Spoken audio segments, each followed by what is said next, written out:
Selamat datang kembali saudara-saudara, rekan-rekan mahasiswa. Salam sejahtera, Assalamualaikum warahmatullahi wabarakatuh. Baik rekan-rekan mahasiswa, di sesi ini kita akan bahas perkuliahan kita. Ringkasan perkuliahan akan saya sampaikan di video setelah ini.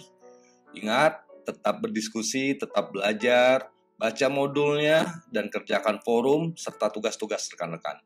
Keaktifan rekan-rekan sangat mempengaruhi nilai rekan-rekan dan perhatikan dengan jadwal tenggat waktu di perkuliahan kita ini. Selamat belajar dan sukses untuk kita semua. Terima kasih. Assalamualaikum warahmatullahi wabarakatuh. Di sesi ketiga ini, kita akan bahas sedikit teknis ke dalam teknologi informasi. Dan ini cukup diketahui dan perlu diketahui oleh rekan-rekan akuntansi sebagai pengguna sistem informasi akuntansi agar memahami flow atau logika dari siklus pengelolaan data akuntansi di dalam sistem akuntansi atau di dalam teknologi informasi akuntansi. Kita akan bahas tentang database management system atau DBMS, struktur database, struktur hierarki basis data, konsep dasar dari basis data, dan model data relasional. Baik, yang pertama kita pahami dulu definisi atau logika dari database management system. Database management system adalah suatu sistem yang dirancang untuk mengelola dan mengorganisir serta menyimpan semua data di dalam satu tempat. Itu yang namanya database. Jadi, database management system adalah sistem yang dirancang untuk mengelola poinnya, mengorganisir, menyimpan dalam database. Jadi database management system itu menyediakan fungsi-fungsi. Fungsi tersebut nantinya dapat melakukan update data atau memperbarui data, mengambil data, juga data tersebut dapat dianalisa.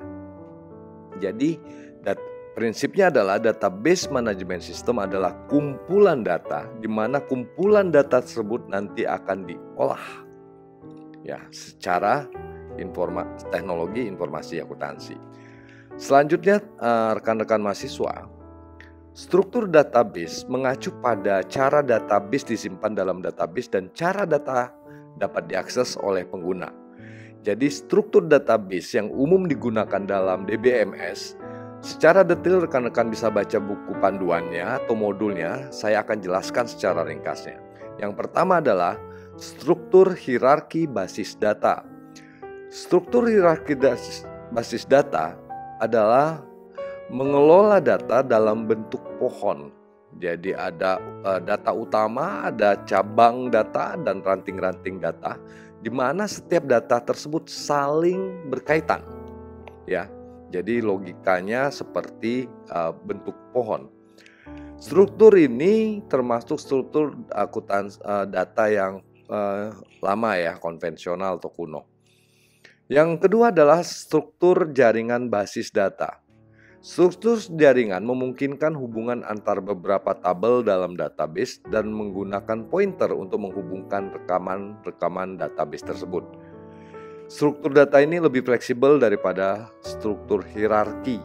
Jadi, struktur jaringan basis data berbasiskan tabel tabel data di mana dalam tabel data tersebut adanya poin-poin atau simpul-simpul dari data yang saling berkaitan nantinya.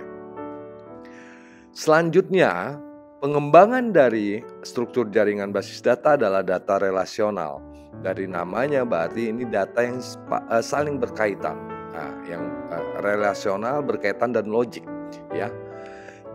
Dalam model data relasional, struktur data ini disimpan dalam tabel sama pengembangan yang tadi pengembangan jaringan basis data dengan baris yang mewakili entitas dan kolom yang mewakili atribut secara logika teknologi informasi. Detailnya nanti ada contoh di buku panduan maupun di modul ini. Oke, selanjutnya konsep dasar dari basis data meliputi 3 komponen rekan-rekan. Sebenarnya tadi sudah kita sampaikan juga. Komponen dasar dalam basis data adalah yang pertama data. Data ini adalah informasi yang disimpan dalam database. Yang kedua adalah struktur database. Struktur database tadi modelnya ada 3 model struktur database, yaitu hierarki, jaringan basis data maupun data relasional ya. Kemudian DBMS. DBMS ini adalah kumpulan data di mana kumpulan data ini bisa diakses, diolah, diupdate gitu ya. Jadi model data relasional adalah model database yang paling banyak digunakan saat ini ya. Tabel dengan kolom yang mewakili atribut dan baris yang mewakili entitas. Baik rekan-rekan, baca kembali modulnya. Saya hanya menyampaikan ringkasannya. Harapannya dengan ringkasan ini bisa memotivasi teman-teman untuk memperdalam dan menambah pemahamannya tentang pembahasan kita di sesi ini. Dan di sesi ini kita ada forum diskusi terkait dengan struktur, struktur atau hierarki, network, dan relasional. Pembahasannya sudah kita bahas tadi di awal dan selamat berdiskusi. Terima kasih.